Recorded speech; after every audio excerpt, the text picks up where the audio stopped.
Hey, good afternoon.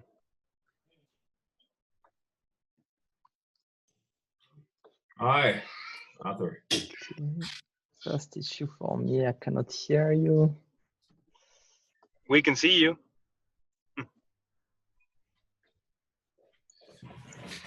Okay, now I can hear you. Can you hear me? Yes. I can, yeah. Okay, awesome. So, hi everybody, welcome, and thank you for joining us tonight for the second masterclass from Citaso. I see Arthur is on his car. Please be safe. Awesome. So let's jump right in the presentation. Let me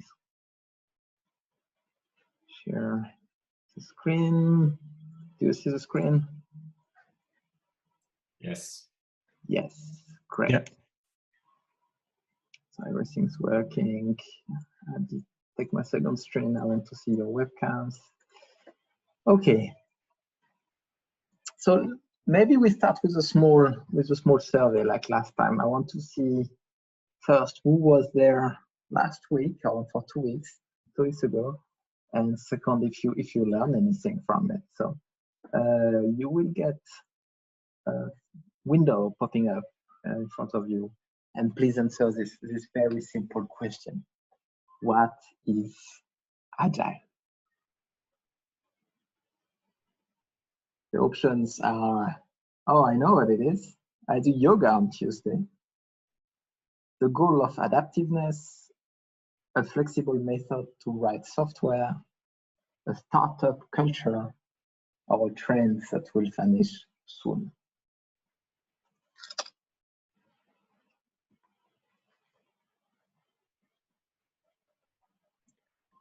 Okay, someone didn't vote, but I think it's me, but because I don't see the questionnaire, because I'm organized as well. oh, right, that's why. Okay, so let's send the poll.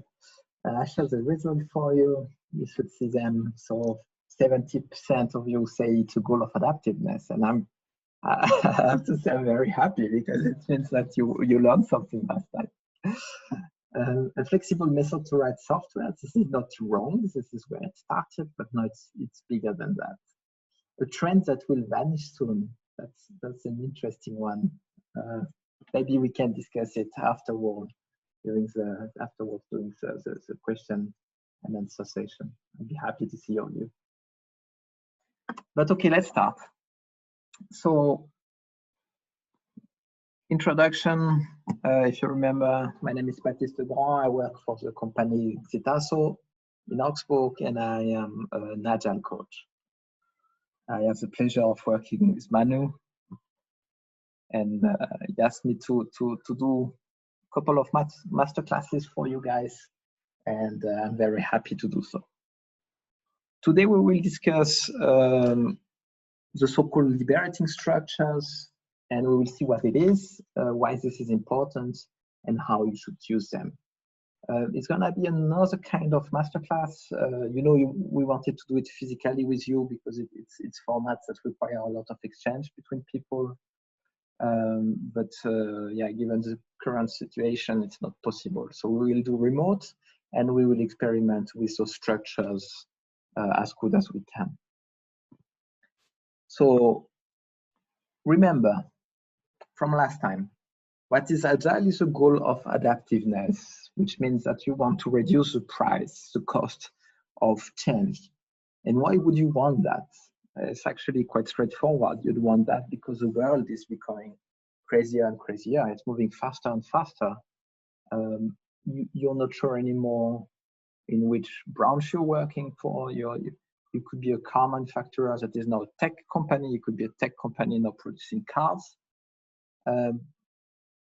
You have pandemics, you have digitalization, you have climate change. So you have a lot of things that are happening right now. And if you want to be able to stay relevant in this world, then you will have to change. So why not make it easier for you and your organization to change? And that's basically the start of Agile. Given this goal, Then we discussed last time, okay, but how do you make it happen? Yeah, you set the goal, you have this very nice lighthouse. How do you make it stick? And here we've seen that actually it's more than just a change of goal. This is a change of mindset, of culture. I think we can read it very often. But what we discovered is actually that the culture change is following a structural change. That's said very easily, people will optimize to win a game. And the game is working, for example. And if you want to get the most out of it with the least effort possible. And if you change the rule of the game, then people will change how they play. And you cannot just tell them, hey, you have to change how you play, because the goals are still the same. The way you win is still the same. And that's exactly what we want to show here. It's like, change the rules so that people will change how they think. So change the culture first, the structure first, if you want to change the culture. And what is the structure of an organization? I think you all know all this kind of stuff. This is a mix of habits, behavior, processes, the environment. So those basically the rules of your organization that impacts a lot of different topics. It's communication, it's a method and tools you use. That's how do you do your experiment? How do you run experiment? How do you go with failure culture? What kind of leadership you're using, your structure, like really the organization structure. The HR policies are a very big part of it, and also the strategic alignment. How do we make sure that everybody is moving into the right direction, in the same direction? So this is what we've seen last time, that you want to act on all of those in order to make it happen, in order to make it stick. So this is the important part. Okay, but not today. What are we talking about today? Today we are going a bit deeper, because last time we've seen why. Why do we want to be agile? Because it's a goal of adaptiveness, because the world is changing. Okay. We've seen how. How do you make it happen? How do you make it stick? You have to adapt the culture, but you can only do that by changing the structures and rules of the game. Good. And what does that mean? Yeah, right. Where do you start? And here, so I wrote a joke, small joke. How do you do? Typically, what we see is that you hire a very expensive coach or consultant and you ask them to do it. Yeah. It's always has quite mixed results. So what is important, but there is no single answer. It depends on your organization. It depends on where you are, where you want to go, your setup, your people. There is no answer here. And I think this is why this is a very important part and very difficult part to define. So the question we want to ask ourselves today is, how do you make sure to define this what in order to allow or enable agile? Can you top down say, okay guys, now you have to be agile? And can you do like a plan for 5 years on how to do the change to become agile? Or do you want to use another way how to design your decision process? So here, that's a big question. Who is part of the decision process? And secondly, who is deciding who is part of it? And when we talk about decision process, there is, well, we can build a graph like this. I try to make it as realistic as possible. I think you will see some difference, national difference. So on one side, you have how many people are involved in the process. So it goes from one person taking the decision, and this is the final decision, or you have everybody is part of it. And this is basically what we are doing in modern democracies. Of course, I'm not entering the debate if it's good or bad. Yeah, that's why I took it on purpose, maybe a bit provocant pictures. And then the second axis is how do you take the decision? Once you decided it's one person that is taking it, is it one person per team, one person per organization? Is it one person per country? So is it centralized or is it distributed? Yeah.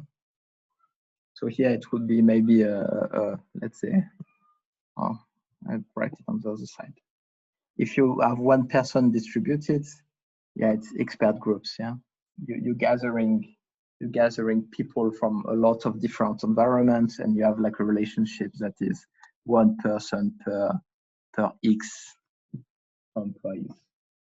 Basically, you gather a group of experts and they take a decision on a topic. If you are one person and you're very centralized, then basically the only work left is to inform about the decision. Yeah, this is basically a CEO presentation at the end of the year.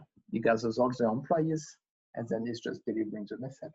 This is how it's gonna be. If you centralize and you involve everybody, this is a referendum. Everybody gets a vote. The decision is valid for everyone, even if you're against it. That's no problem. This is for everybody the same. And if you involve everybody, but you're distributed, then you enter the realm of self-organization. It means that everybody can decide by themselves without going to a central decision-making structure how to take decision. Yeah. Here, of course, you will have in this quadrant a lot of very modern way of working, like holocracy, for example. This is a kind of structure that is in this space. And I don't want to say one corner is better than the other one. I won't say it, because the more extreme you go on each of the axes, the crazier it gets. Yeah. If you go too far in self-organization, you end up in chaos. If you go too far on one side, then this is dictatorship. Yeah. So there is no judgment of value here, but basically you have to think on all those topics when you decide who is taking the decision and how do you want to make the decision. And this is a very big task because this is not a silver bullet. Some decision could be interesting in this space, some in this space. You know, you want to delegate, you don't want to delegate. Do you want to be informed? You don't want to be informed. This depends a lot. But like we always kind of want to be in the middle. You know, you don't want to be extreme in your decision-making process, because if you go in one axis too much, then people will not be involved in the decision process, and the risk is that they will not accept your decision. So you might decide, hey guys, I've decided. I wake up this morning and I listened to this very nice podcast, and now we are going to be agile.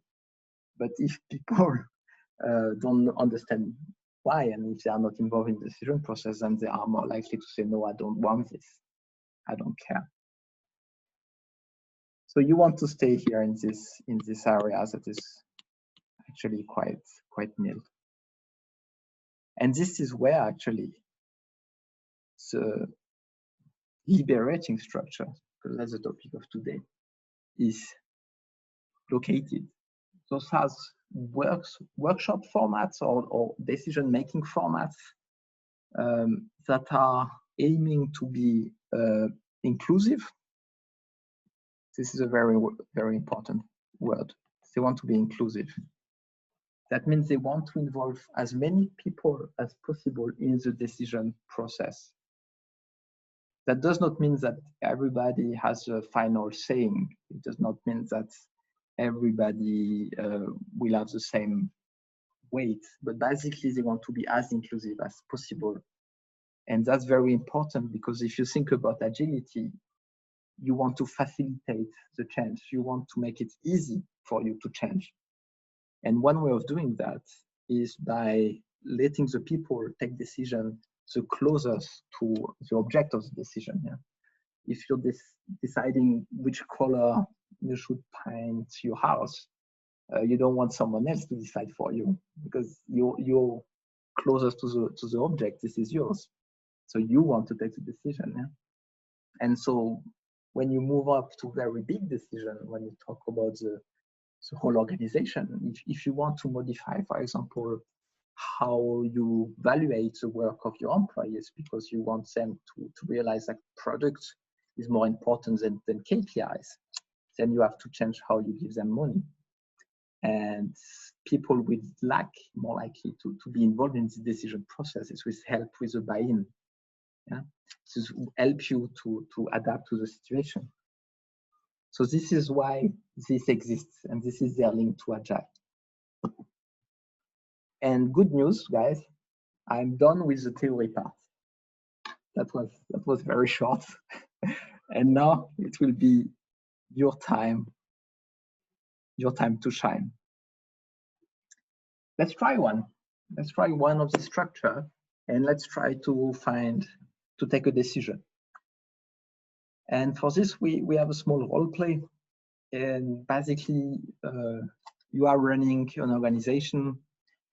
You decided that your organization should be agile because that makes sense in your context. And you're asking the following question: how can I run a job interview? How can I change the way we do job interview in order to increase our agility? How can we decide who is in which team? The team structure. How can we deal with resource management or with personal growth in order to increase our agility? And for this, how many people are we? We are 10, but Manu is 1, so that means we are, no, that's right. We will be able to do 3 groups of 3 people. And I need 1 volunteer per group. So at the end of the day, among yourself, I need 3 volunteers. And the volunteers, they can take one of these topics, and you will discuss it with your group.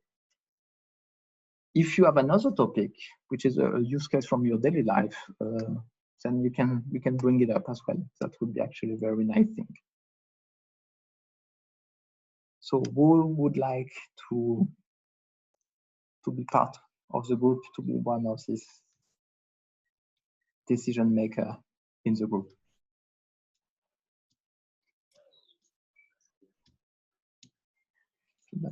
Should I decide? I mean, I can be of one group, but okay. So Manu will be one. Can I do it?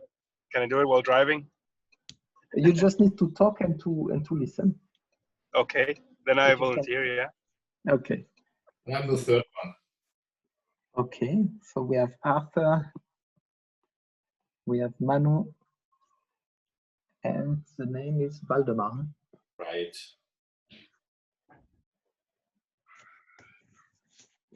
Badly written.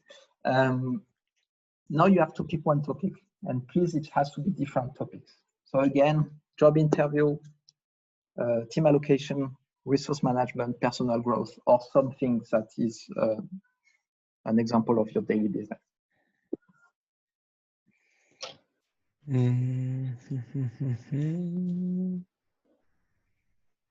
I think I will take resource management. Okay. So here. The question is how we can apply agility to improve. No, how we can. What's the question? Can you please repeat? Yes, basically, how can you change the following topics to improve your agility? Which is actually the same as how can you use agility to improve this topic? Okay. Yeah, actually, I'm thinking that it's a bit tricky that I am there because I know that we do that in the Agile way, so there is not that much changing there. Yeah, who knows? Maybe you discover something. Maybe personal growth. Personal growth, perfect. So the topic will be then running a job interview. Running a job interview. Awesome. Okay. So how is it gonna work? I will create breakout rooms, which means that we will split the participants in smaller groups.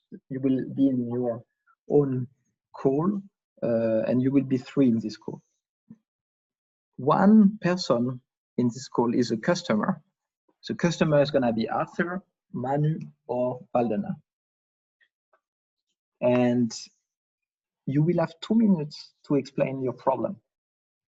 So what is the problem, for example, what is your problem on how you do personal growth nowadays? Why do you think this is not very agile?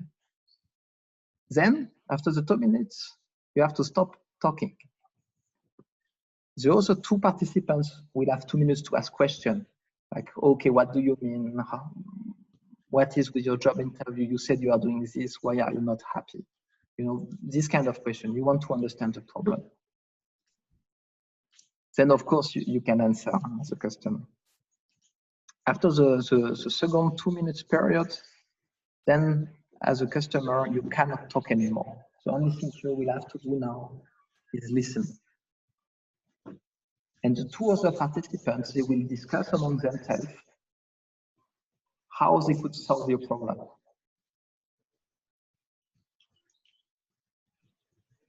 I see everybody kind of thinking. So I do a small dry run. Let's say I'm the customer. I think, okay, I have a problem with agility and how we write software. I don't know. And I will explain you for 2 minutes why I have the problem. Then let's say Manu is in my team, and he will ask me for 2 minutes question back in order to understand what my problems are. After this, Manu has 6 minutes to discuss how I could solve my problem. Like, oh yeah, maybe you should do that. Maybe this is not so good and so later. But I cannot answer. I just have to listen. Is there any any kind of guideline or recipe that we should use for finding out the ideas, or just like? No, free roam. Like you should brainstorm. This is very open, and exactly like. So your customer cannot answer, so you can go. And the goal is to try to make it more flexible, no, more agile. The point is to make it more agile, more flexible, or to use agile to make it flexible. This is a circle. Okay. You will have 6 minutes for the 2 other participants to brainstorm, and after this 6 minute period, the microphone go back to the customer, and he can say what he noted for himself. Like, during the 6 minutes, I heard you talking about that. That's great. I'm gonna look that up. This is a very interesting point, and you know, all these kind of things. You give back the learnings. Is this clear? It's way harder to explain than it is to run.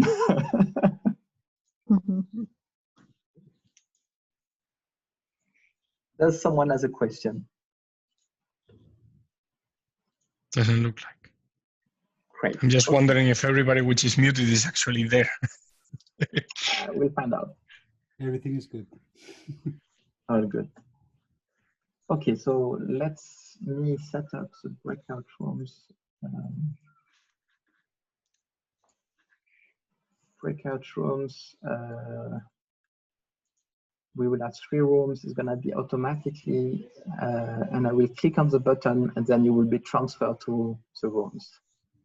I will send you a message, a pop-up message, each time you have to change the role. So again, 2 minutes the customer has to explain, 2 minutes for question, 6 minutes for discussions, 2 minutes for feedback. Okay?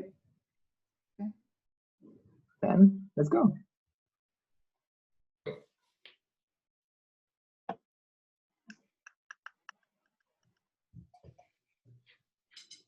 You should have received the pop-up. You can click on it to switch to the rooms.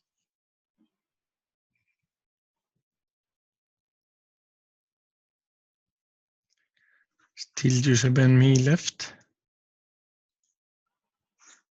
Yeah. No. Manu, you should be able to, yeah. Good.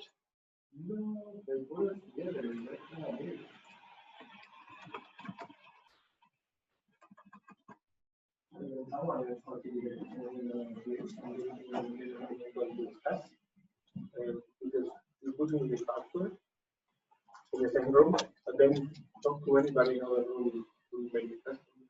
Wait, yeah, I'm gonna change. Move to breakout 3, move to breakout 2. Sorry.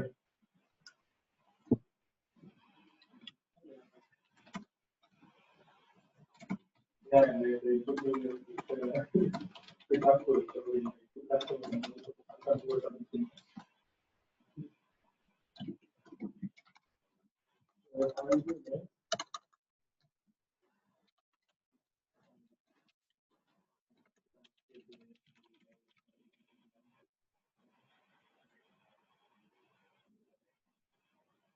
oh, yeah, 2 minutes. I don't do that on my own. My issue is that when we get a project, we calculate how many people for the project to be done. Usually we will get like projects in between or for customers that we need to postpone because we don't have enough resources there and we start doing something. Or we have projects that suddenly we decide to run down and we don't have any projects there at the time where we could implement anything and so on like this process takes some time. And the coordination here is a bit flexible. We are trying to do it always classical resource planning and looking 6 months in advance to like find this project. By Netherlands many times so this turns into many of our developers in that dedicating time to internal stuff where basically being idle for around 20% of the time. This is kind of system.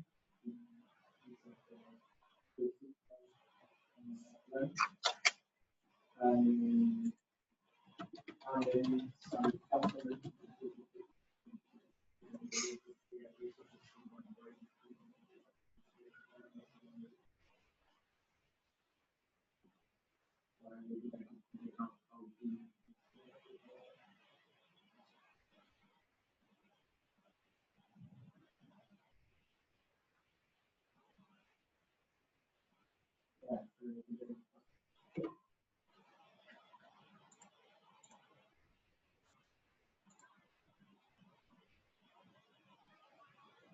question.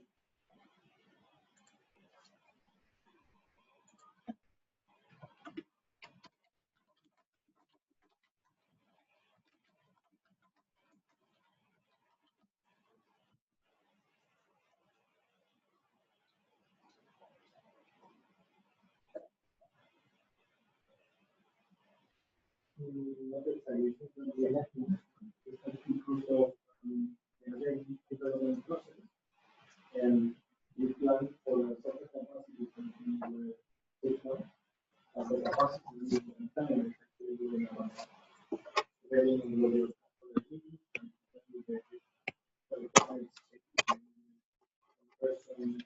more time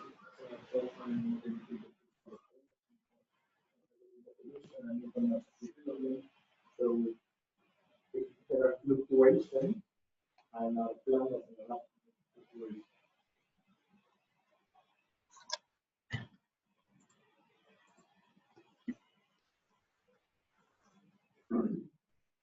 You have a certain ramp-up cost because the project, even when you have similar technology, they are different, and many times the class setting up different clients are usually programs in the computer language or an introduction to the project. This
What about this learning being able to react to upcoming people?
Okay. And then that in order to try to do all this capacity action now, and I should try to identify any kind of task that should be able to be done by someone else. Either with nothing of experience or like experience and before, something that should be done by someone else. I think this will very together having a mixture of outline of work, which is in design, in order to have to work with this system and a portfolio where I could put people to jump and support the other way.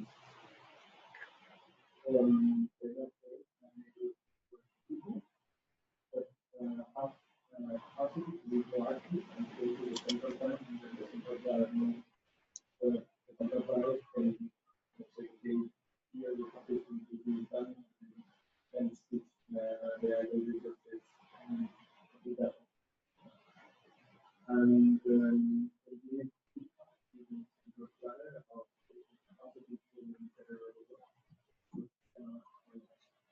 run a plan and also collaborate in order to think about activities and assign the like three people working together and doing each other's tasks. So then someone goes on holiday or someone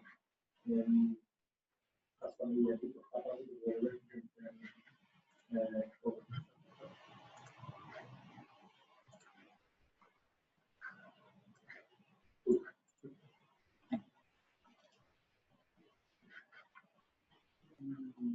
Yeah, really. But I feel like the time lag in the second time is like because if it doesn't come in, it can often kind of how people follow it.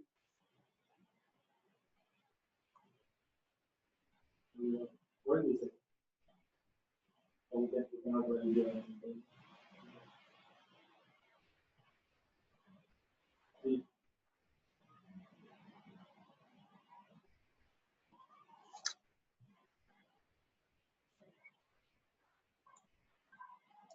Okay. Now everybody can go back.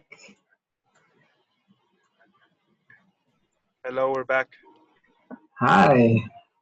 Hello. Great. Is everybody here? Yes, it worked. Amazing. How was it? Yeah, it was good. Okay. Interesting. I think first point was like to explain what's the problem, and it needs a while to get the problem well explained to know where to get and to have points to change. Yeah, and probably like for after the job interview, it was quite difficult in this short time to get a real on the ground.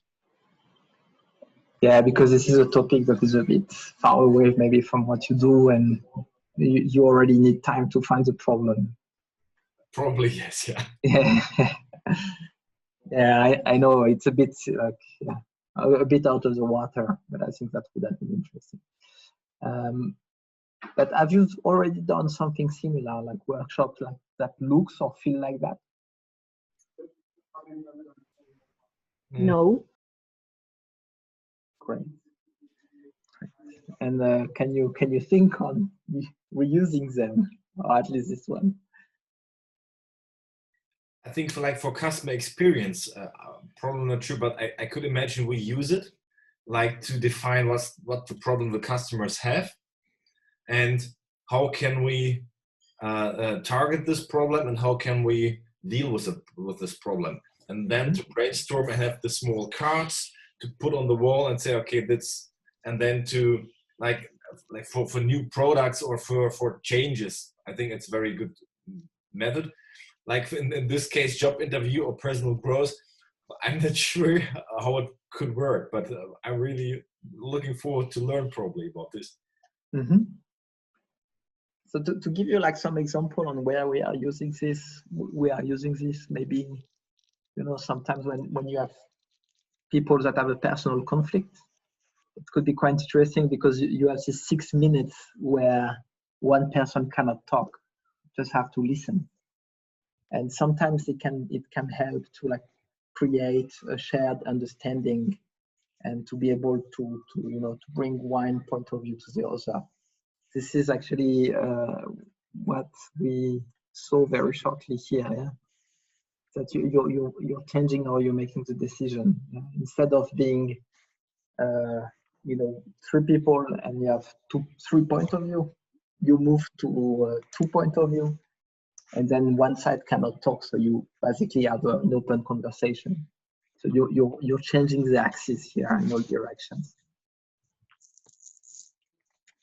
I think this is a nice way to be able to be inclusive and get everybody's point of view, even if people have a different understanding and a different flight level sometimes. Does someone has more feedback about this format? I think we weren't so strict in the no talking during the 6 minutes, but yeah. We neither. Yes, I should have made it maybe even more obvious. Yeah. This is active listening, as we say. It's very important, and I think this is why this is working. Yeah, but this is something I guess this group is special with. We always try to talk and participate. Yes, that's often the case. You know, when you're coaching like senior management or C-levels, everybody has something to say. Yeah? Everybody thinks that they are saying the most interesting thing. So I think this is quite good to have this break and to force people to listen. But we will have an example very shortly on this. So that was one of the structure. There is 35, I think, different ones. This is growing, and we can try another one if you want. And this one, don't mind the time. We will not do it for half an hour. This is called a fishbowl, and you have to think it like a a glass where you put the fish in it. The customer we had in the previous exercise, so Arthur, Manu, and Valdemar, they will be the fishes in the middle, and the other participants will be outside the fishbowl. And what the other people do is that they look at what the fishes are doing. And this is a nice way to share a lot of experience, because what we want to do is we want people that are in the center to have an open discussions. And we are at the outside, we are not in the fishbowl, and we can give, like question, we can send questions to the center. So this is a kind of Q&A session, but you can only push question. And then instead of having one person that give you an answer, this is a group of experts. And we can use it in very different ways. For example, when you have a technical issue, for example, and people have different views and they cannot seem to agree on something, you can just put the experts in the middle, and then you have other people throwing them questions. And this goes on as long as you don't have defined the problem correctly or solution correctly. So we will do that. So Manu, Arthur, and Valdemar, you are in the middle, and we will discuss what you just learned during the Troika consulting. So we will discuss how to do an agile job interview, how can we do an agile personal growth, and how can we do an agile resource management. The other participants, you can use the chat to basically throw questions at them. Okay? Yeah. I have to open the chat. Yes. Don't worry, I will have a look at the chat and I will read the question. But of course, Okay, with the cool. participants, you want to unmute and you want to tell yourself the question, this is absolutely okay. I will start with a question. And I will ask so the experts at the middle about the personal growth. Who should decide what training someone is doing?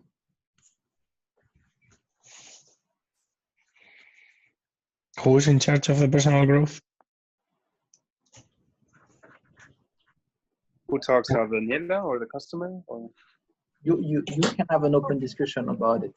The three of you, the three experts. Yes, I understand. So in my opinion, it's very crucial that the person who wants to grow have also a big word to decide in which kind he wants to grow. So it's make not so much sense if the HR department says you have to do this or that, and if I see it, for me, I don't need these skills, or I have the skills, or I don't want to improve it.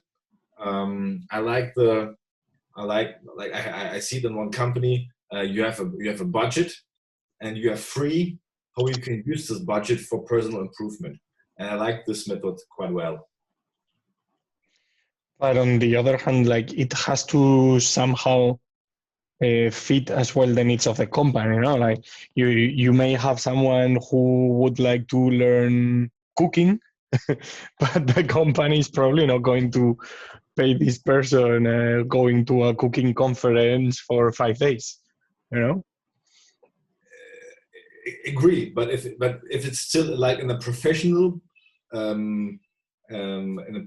background, on a professional way, I think it could be helpful, because like if I don't want to go deeper in accounting, because I think accounting is like 5% of my day, but I really would like to make like free speech to train really on this, I will go for this. Yeah, so something like you would have a menu of topics you would like to, you couldn't choose among them, and then you decide what do you want to do, no? Yeah. What about the budget and the time that you're going to dedicate? Because some people, like you can go to a course which is 3 days somewhere, or you can sign up for an MBA that takes 1.5 years and a couple of tens of thousands. So in this company, so what like this, every consultant have like 5,000 budget per year, but it don't care if you go for this 5,000 for executive education to EASA, to Zangal, to Uni Mannheim, I don't know. So you can choose which topic is interesting for you, and you can use this budget. I got a question. How well do consultants joining the company know in the beginning what kind of trainings or development support they need?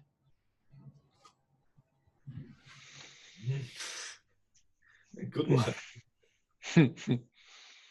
I mean, that's something that you find out once you are here inside, no? And you, okay, I can share a bit about how we do it.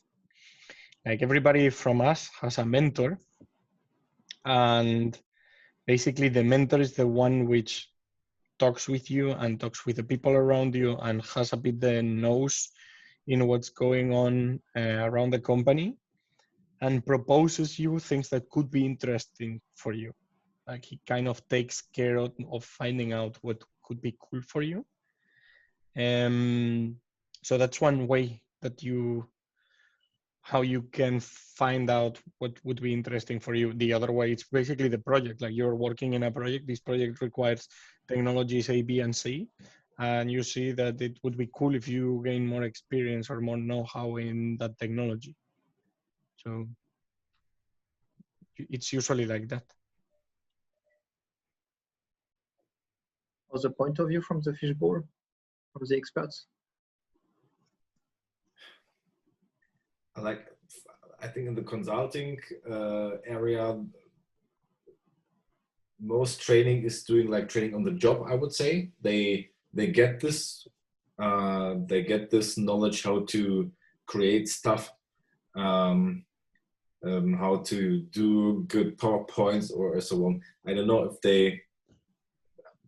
Manu, do you really get like training for this skills, or do you more like in a way that you use it job?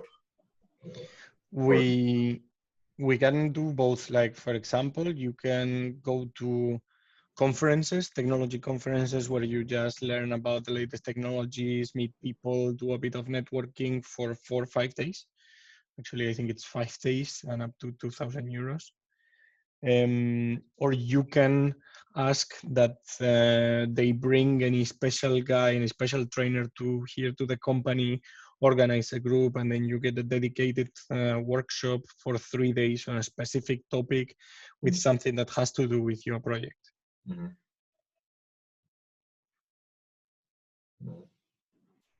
And how doing so is helping agility? Well, for us, it's basically because then the people can gain the skills that are needed to be flexible. We usually try to get the teams balanced so that it's not a team which is specialized on one thing.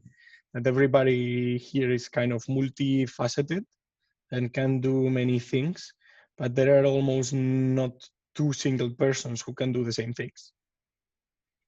So yeah, we kind of foster that the people actually learn in a broad range of things, even if they don't have to do with their current dedication, in order to it like that. So that if something from a customer comes about a topic that has nothing to do, you can find in 4 teams several people who have this skill, and then you could quickly put together a team that could take care of that. Okay, is there more question on the topic, or could we change? Yes, we can change. Arthur doesn't say anything. Yeah, let's. He's driving. He's driving. So. Yeah, I had a little bit of a bad connection. Sorry. No problem. Adrian, you wanted to say something? No. Okay. So let's change topic to resource management. Why is resource management a big topic when it comes to agility? What do you have to change? So we were talking about the issue that whenever you are doing resource management in the classical way, which is you have the central planner, which takes the projects that we have, takes the holidays of the people from the project, the capacities and so on, and makes the plan for the next 6 months. That actually, as the agile development works with sprints and the requisites may change, the capacities of the projects are not linear. So they have ups and downs. And sometimes you find out that suddenly a customer doesn't need that much of certain development job, but needs a bit more of requisite engineering or requirements engineering, or needs a bit more of development and a bit less of design, or suddenly wants to scale down, or suddenly another customer pops up in the middle of the 6 months and says, hey, I need this application and I need it for yesterday. And traditionally, this was very hard to make it in the central planned way of working. So yeah, at least that was for us. And Well, I don't know. How was it then for Valdemar? How do you plan their capacity? So we make like recently a very interesting experience, because like banking processes, we have more processes, we have not this in this kind of capacity. But so we implemented a new product and figured out that still have a downsize of employees, and figured out that the capacity is not there. And so we tried to implement bots who can help to deal with this with less people, and try to automate it, to reduce to reduce this complicated way of doing the stuff, to like the first person have to sign, the second person have to sign, and so on, to make it more on a digital way, firstly, and secondly to automate it. That's our way we try to figure it out, or to deal with this. But then you have the uncertainty that the external partner is changing stuff, and you have to adapt it as well. Yeah, and we did it like with long working hours, working at the weekends, and so on, to get through it. But no, it runs smoothly. Arthur?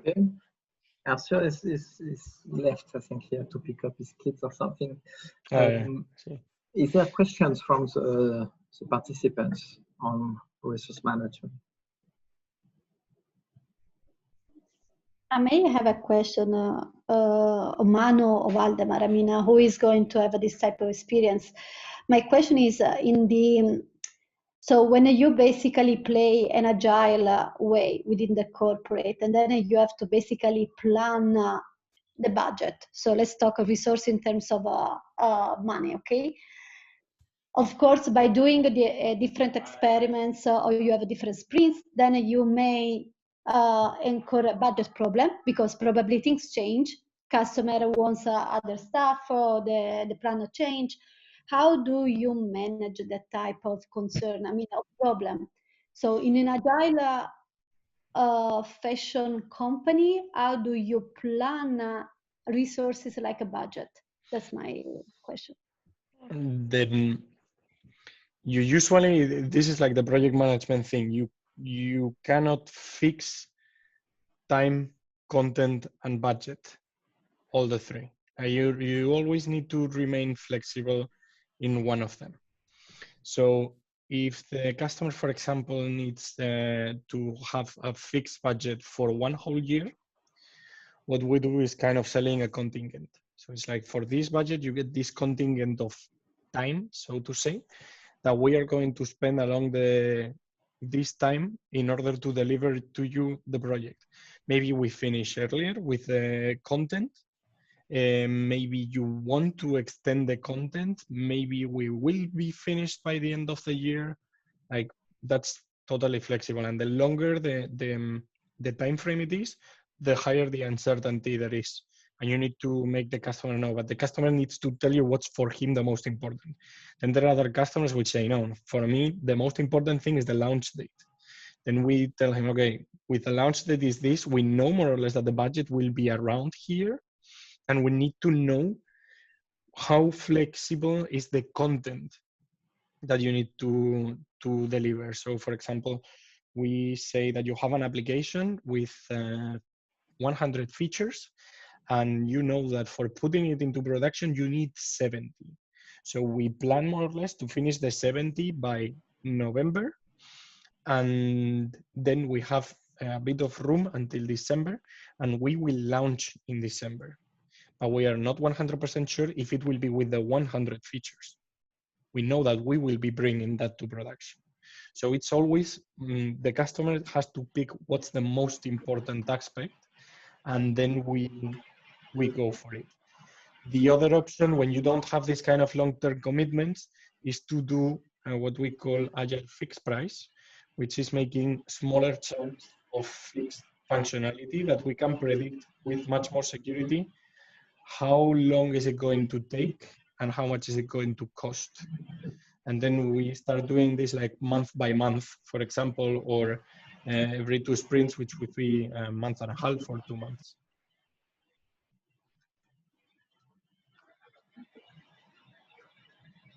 Yeah, Maria? Manu, how easy is to negotiate with the clients in that way? Because usually they have a fixed budget and they have a fixed goal. So being a consultant, how have you managed it and convinced them to go to Agile and flexible? In my experience, usually the guy who takes care of the budget is not the same guy who takes care of the goal. It's like the guy of the budget is the guy from procurement, and the guy with the goal is the project manager. And in big corporations, these project managers usually pay internal transfer prices or things like that, so that the budget that they work with, it's not really the money that you are charging them. So there are 2 ways. First, the easiest is if the customer understands that, then you make a time and material contract. And then it's like basically hiring externals, and you use them for whatever you want, and you know that you can spend this amount of money. And then the project manager is the one which has to, from the customer side, the one which has to make the homework in order to figure out how to use our capacity in order to achieve his goals. Like, he knows that if he starts changing the plan a lot, then his goal will be delayed. But if the guy from the procurement is inflexible with the budget, he has to be careful, because he cannot just say, hey, give me 3 people more, please, because I'm not achieving the goal. If the issue is the other way around, that you really need to do any kind of fixed price project, and you need to deliver that stuff, then there is another option, which is doing what I call like it's not the official name we have, but a flexible fixed price, which is you compromise yourself for a contract in a price with a content, but you establish there that the total content delivered can change depending on the change of the established plan.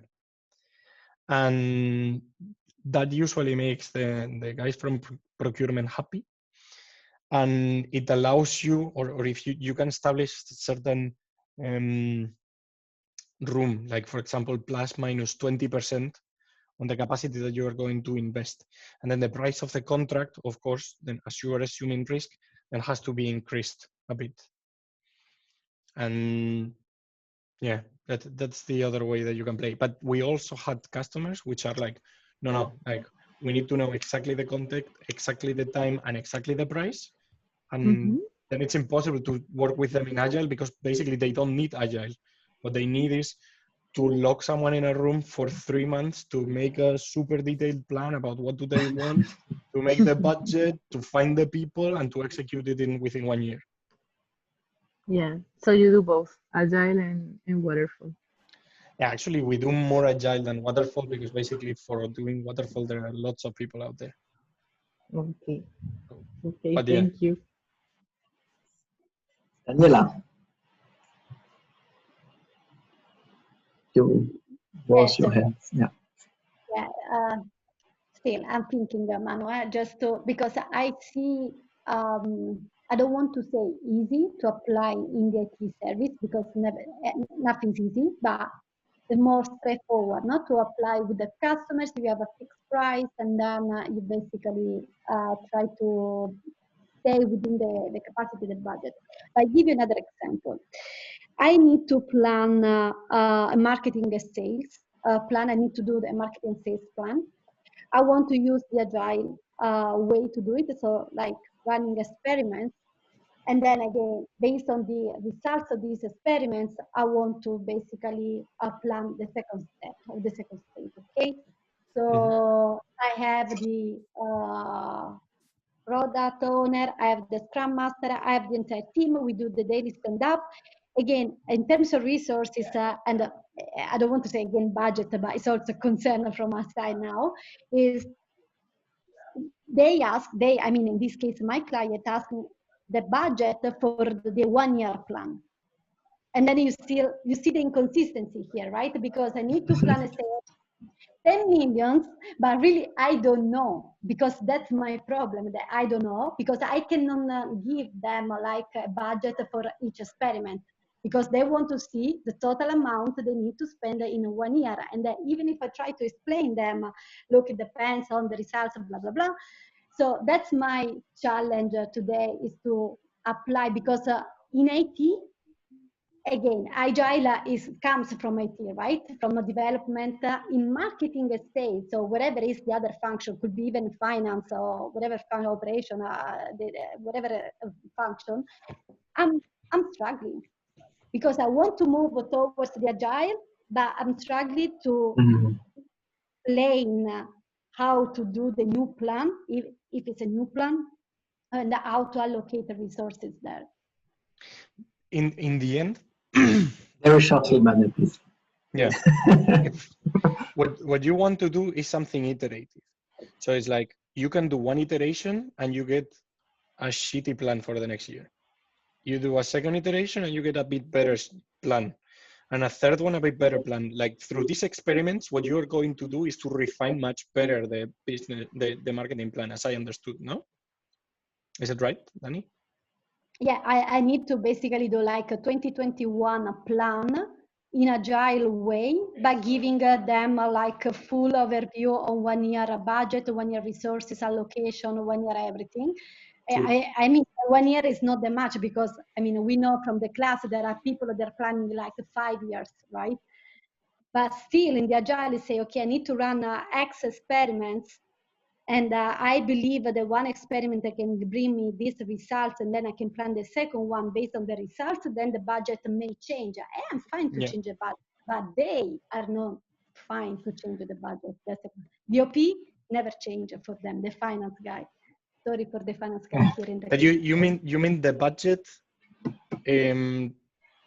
that they will have to spend for the plan that you are proposing? Yeah, so you have the CFO that's asking, okay, how much expenditures I need to plan for the next year on sales and marketing. And usually what you do a normal plan, like the one that we saw either in the cases or whatever, and you say, I need 10 million, I need X million, that is the amount, okay? Now, if I want to use the Agile, where I think, okay, I want to run experiments, and then based on their experiments, I will tell you how much I need. Sorry, Battista, you're laughing. Probably you know No this problem. story. No, it's just that this is, I think we are breaking the walls of the workshop. This is, I think that's a topic. No, that's a very interesting question. I think we could discuss that with Manu after the workshop. Yeah, let's have a call, Danny. This is great, but yes, I can stay as well in the call, and we can discuss that, the three of us. But it has a lot to do to education. I think a lot of people don't understand this triangle of risiko between the scope, the quality, or the time and the budget. And yeah, it's a lot of education and coaching to do. But I would like to hear about Valdemar, about running a job interview. Yeah, so the point was that what we discussed, that the style of people we want to hire is still changing, because we're moving from a normal, I would say, like banking related or financial service company to a more company who's working in the digitalization of banking. And we have like a lot of data scientists, UX, UI designers, and so on. And all we see although that the generation is changing, and the style, the management style you need to adapt to get those people is still something sometimes very old-fashioned, because like the C-level or the head-offs, they still different generation. And if you go like, I tell you this, you have to do this, you don't get this kind of people. And so we discussed probably what to implement, like case studies or something like this, to to get this people to know this, to get the people to understand them better, how they think, and how they can help us, especially like in my part, I'm working to train the bankers, to coach them, and not just to sell. And that's quite challenging because like banking is a very traditional area. Yeah. And the point I see is that for the future, I don't see the competition coming so hard from the normal banks, but more from probably N26, but also PayPal, Amazon, Apple, and how to tackle them, how to be very successful in the future. That's the point. Okay, ask someone a question regarding a job interview, Agile way.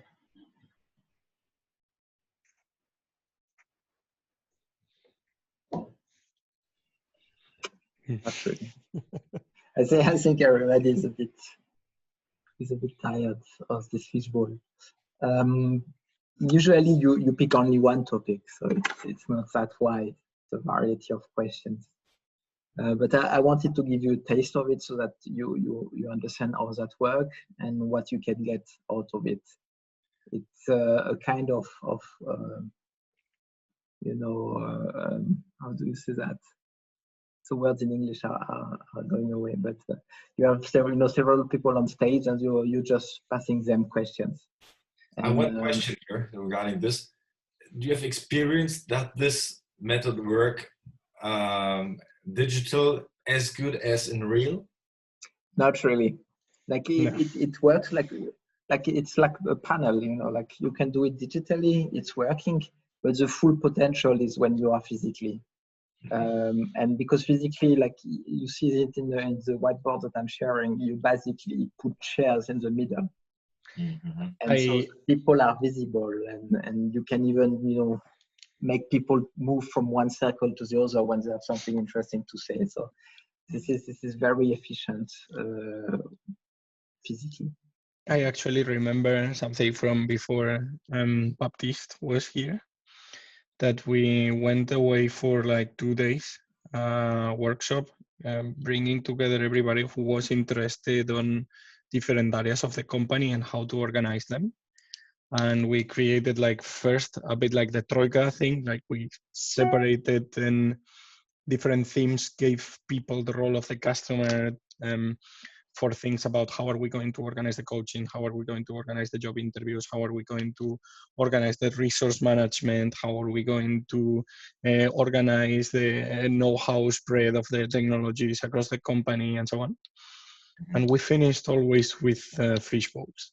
And they were super cool. There were like 20 people sitting around in the chairs and 4 or 5 there discussing, and like the CEO or whoever was there. And then if you have a question or whatever, then someone from the outside stands up and gives a touch in the shoulder of the person inside the fishbowl that wants to replace, because he already made his point. And then this person stands up and you sit and then you start discussing.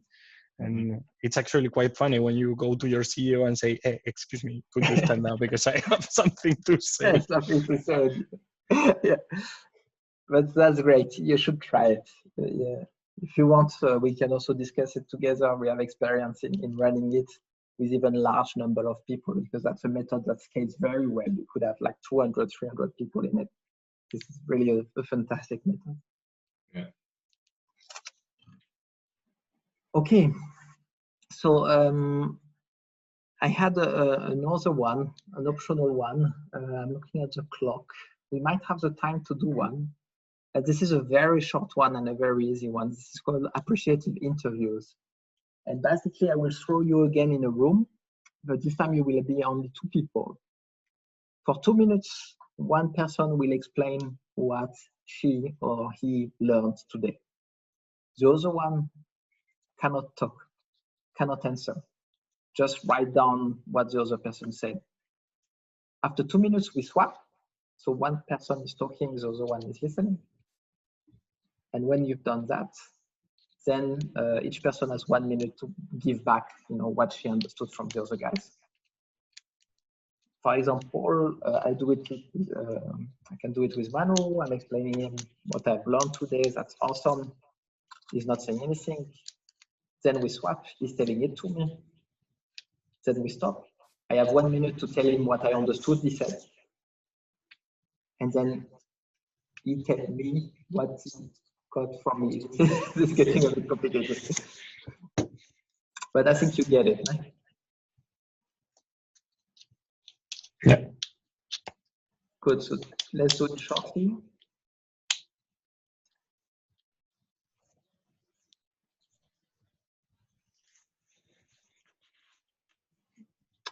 Here you go. So let's go in the rooms.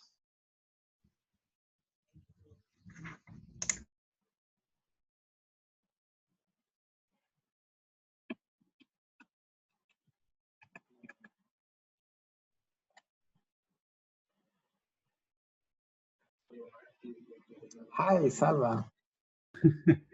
Hi, Baptiste, ça va? Oui, ça va.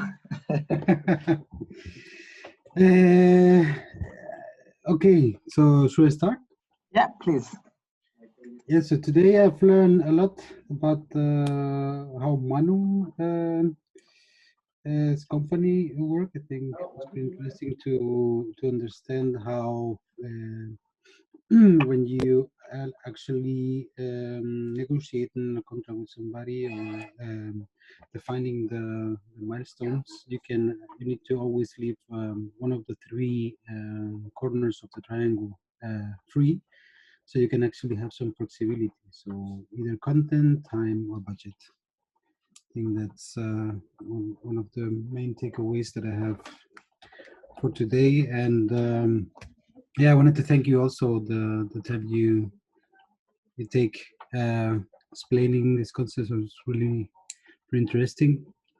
So yeah, I like also the thing about giving the decisions to the person that is more closer to the issues. So that was also interesting. And yeah, it would be great if you can give us also some advice, which I think I saw some books that you wanted to share afterwards, but it would be also interesting to get a bit deeper understanding. And yeah. Awesome. Let me just send a message. And then, okay, so now it's my turn, 2 minutes, and you just have to listen and to write down, okay? Mm-hmm. So what have I learned today? I've learned that a fishbowl digitally is quite hard to manage because you don't have the physical movement of the participant going around. Then people can participate a long time, talk a lot, and also answer a lot. Yeah, the dynamic is not the same. I've learned also today, like the reality of the field, let's say, of where Manu is studying in the MBA. But you guys are coming from a lot of different setups, and that's I think this is very interesting to approach Agile for finance, for all of these different topics. And yeah, I also learned that Manu is quite good at explaining this kind of stuff, and that makes me happy.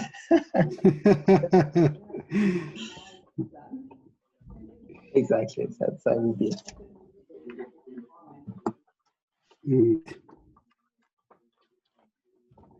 Okay. So now I have 1 minute to give back to you what I've learned from what you said. Okay. So you said you learned a lot on how Manu works and what's going on in this company, because that's a different way of working. You valued learning how we do this contract negotiation, especially based on the triangle of quality, scope, and budget, and that you have to keep one point free in order to have negotiation room.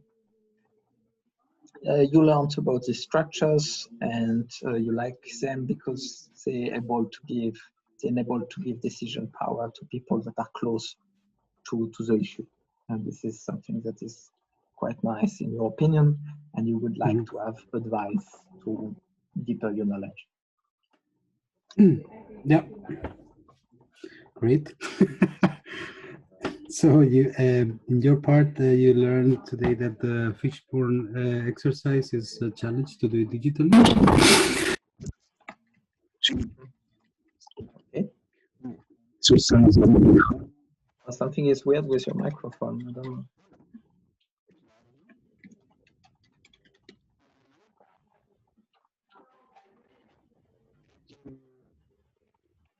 Do you hear me, Baptiste? Oh yes, now I can hear you. Ah, okay. Something went wrong. Yeah, so the use of the fishbone exercise was difficult to do it digitally because the interaction is a bit harder. People cannot participate in the same way as doing it physically, and the dynamics is different. And that you appreciate people in the MBA that and that they have like different backgrounds, and it's interesting to see how you can apply the Agile in different setups.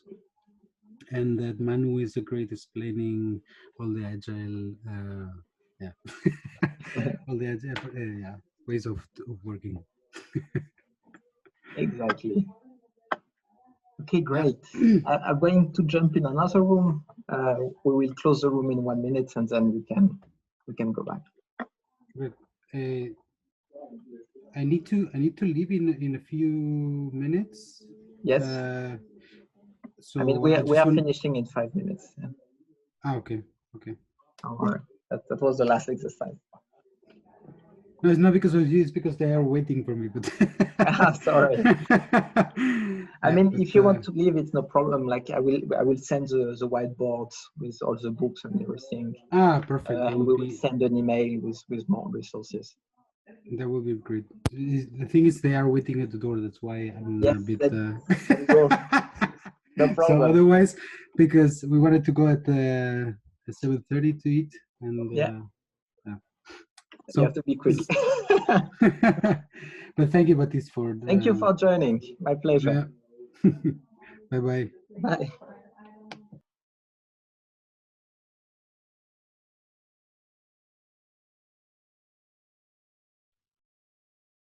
Okay, so people are joining back. How was it? Very shortly. Cool. Similar learnings, I would say. And then some learnings I didn't get this, and Maria get it, and so it's good to have this short feedback to say, yeah, I forgot this point. It's important. Thank you. Was there feedback?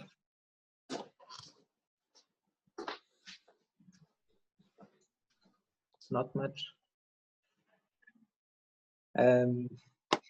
So yes, that's a method that is great because you're first listening, you're first hearing, and you basically get another point of view for free because you get these interactions. Mm-hmm. So that was it for today's. Thank you for joining us on the Liberating Structure Masterclass. Once again, remotely it does not work the same. It's way better physically. If you want to try it physically, we can coach you. So just ask Manu.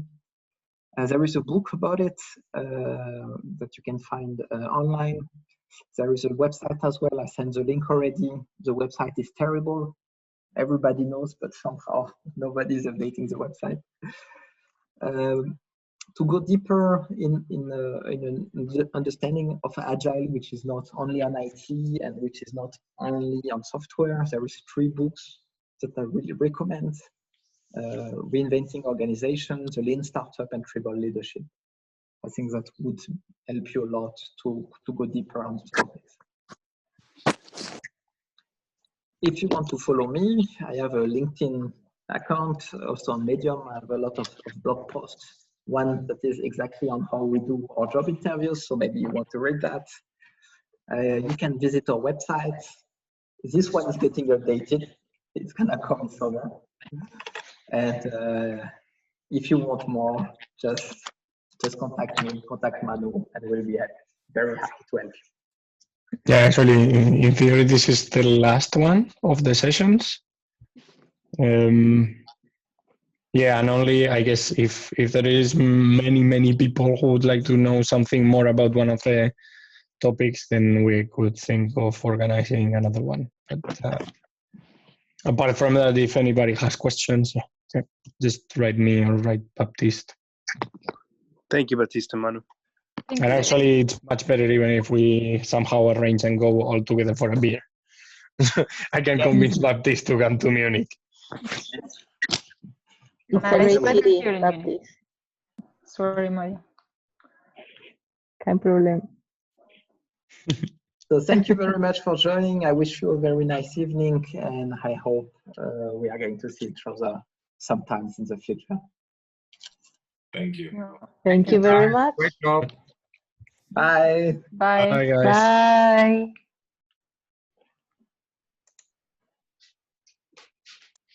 Bye, thanks.